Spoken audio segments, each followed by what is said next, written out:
Sularsi tak pernah menyangka warung kecil miliknya kena guna-guna.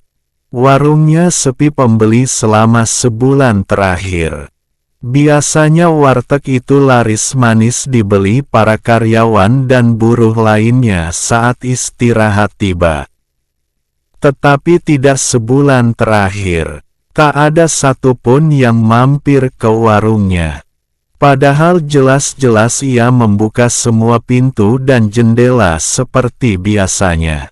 Ia baru mengetahui wartegnya kena guna-guna setelah diberi tahu tetangga. "Kok nggak pernah jualan lagi sekarang?" tanya Bu Ipeh tetangganya, ketika berpapasan di jalan. "Saya buka terus loh Bu, malah lagi sepi ini Bu warungnya," tuturnya. Keduanya bingung. Tetangga menyatakan bahwa ia tidak pernah melihat warteg Sularsi buka. Pun sebaliknya, Sularsi ngotot wartegnya buka seperti biasa. "Bu, maaf, Bu, Sularsi punya musuhkah Bu? Kelihatannya warung Ibu sengaja ditutup. Seperti ada yang tidak suka dengan Ibu," tutur Bu Ipeh hati-hati. "Sengaja ditutup bagaimana maksudnya?" Sularsi yang tidak percaya klinik pun kebingungan. "Anu Bu, ditutup, pakai dukun itu loh Bu. Biasanya itu pesugihan untuk menguras harta lawan Bu," jelas Bu Ipeh.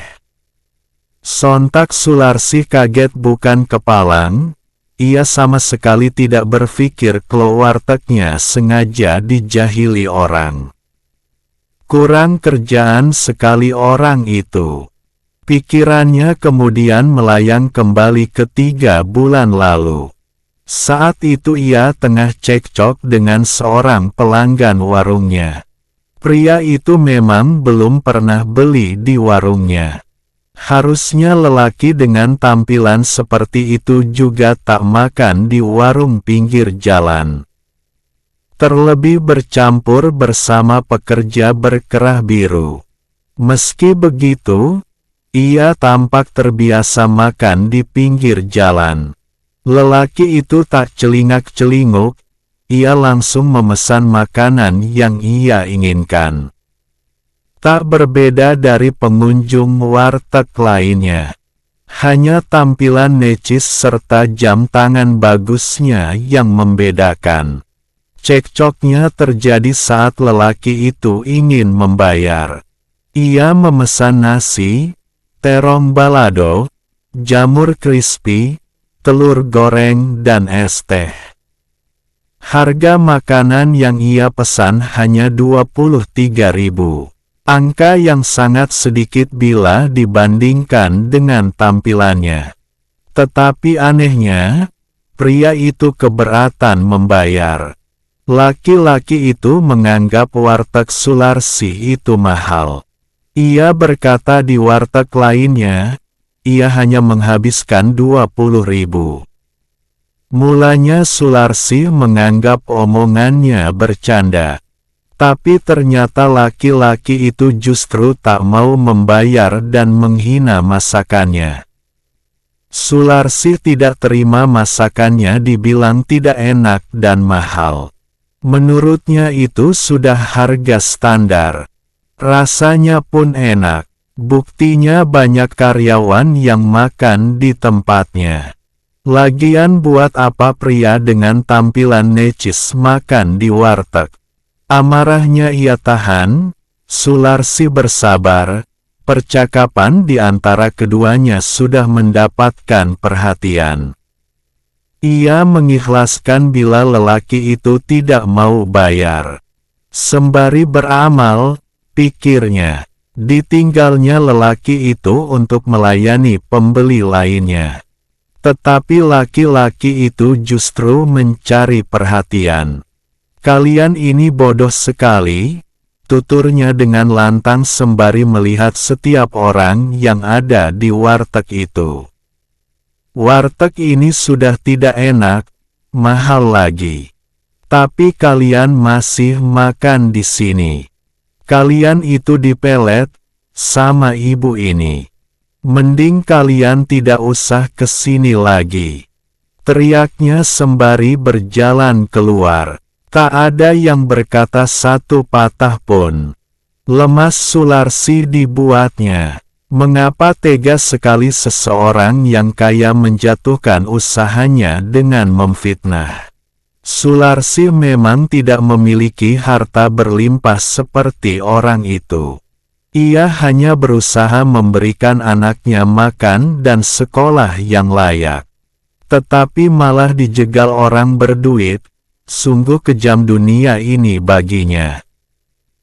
Kalau musuh saya tidak punya bu, tapi ada si orang yang tidak suka sama saya, tuturnya. Sularsi menceritakan kejadian itu pada Bu Ipeh yang mendengarnya juga kaget. Bagaimana tega orang asing mematikan usaha kecil ini? Apalagi Sularsi dikenal orang yang taat beribadah.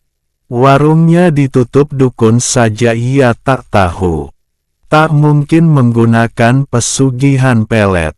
Bu Ipeh kemudian memberi saran sesuai dengan pengetahuannya. Ia menyarankan Sularsi untuk menambahkan menu sayur kelor. Ia tak mengerti banyak tentang klinik sih. Tetapi masih lebih mendinglah daripada Sularsi yang tak tahu sama sekali. Bu Ipeh menjelaskan bahwa di kampungnya, ia banyak mendengar daun kelor mampu mengusir jampi-jampi. Percaya tak percaya Sularsi nurut saja. Ia tahu tetangganya itu berniat membantu. Jadi tak akan membohonginya. Esok paginya, Sularsi mencoba memasak sayur kelor. Ia tak berharap apapun. Menurutnya semua sudah diatur Yang Maha Kuasa. Ia deg-degan mendekati jam istirahat karyawan. Apakah saran Bu Ipeh berhasil?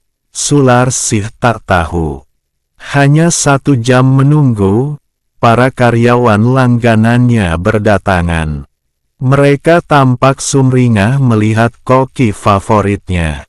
Tapi tampang mereka masih kalah dengan binar wajah Sularsi yang bahagia. Mereka pun penasaran mengapa warungnya tutup lama sekali. Membuat mereka kerepotan mencari tempat makan siang. Iya, hehe saya kemarin pulang kampung, tuturnya dengan senyuman.